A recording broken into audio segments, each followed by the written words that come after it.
These long Irish summer evenings are surreal. You can play until nearly 11, and the weird thing is, nobody else is out here. The tourists must be in the pubs and the locals home for dinner, because from where I'm standing, world-famous Ballybunion looks to be all mine. My host at the club is still around for a few more minutes though, so I'll ask Jim McKenna why he thinks this place is so special. Going back in history, the age factor, I suppose, comes into it. It's 115 years old now at this stage, and if you look around, you'll see everything is more or less what it was originally. Very little designing work here. Everything seems to be what God gave the place. And God's almost the designer, right? Almost, yes, indeed.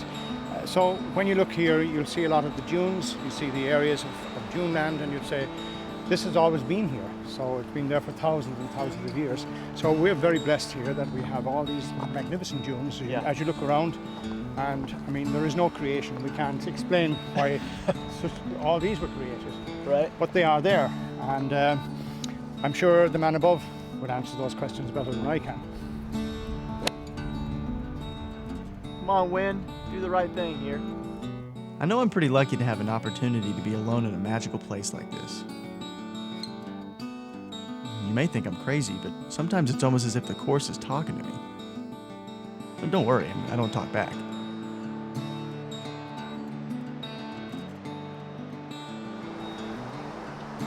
Man, having a seaside view is obviously pretty inspiring, but this place has a little bit more than beauty.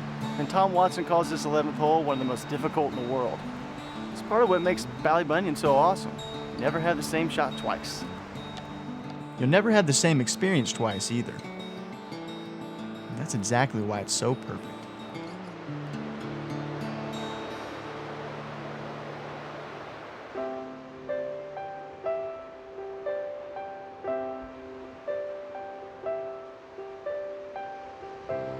I really have been blown away about how nice and hospitable everyone's been so far on this trip. I mean, you always, oh, this guy's a nice guy, this person's a nice person.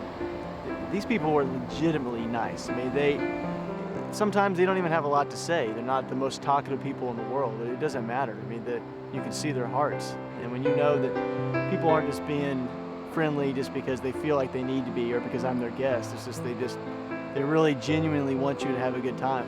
You get into conversation about it. You talk about the game, but you also sort of kind of see what's inside too.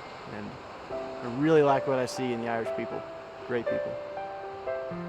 I just wish I could do the accent. I can't. The first part of my Irish journey is ending, but my affection for this culture has just begun.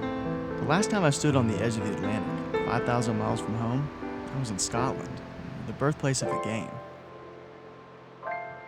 And you know, as surely as Scotland is the home of golf, Ireland may indeed be its soul.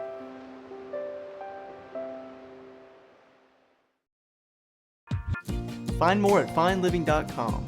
Real information for real people.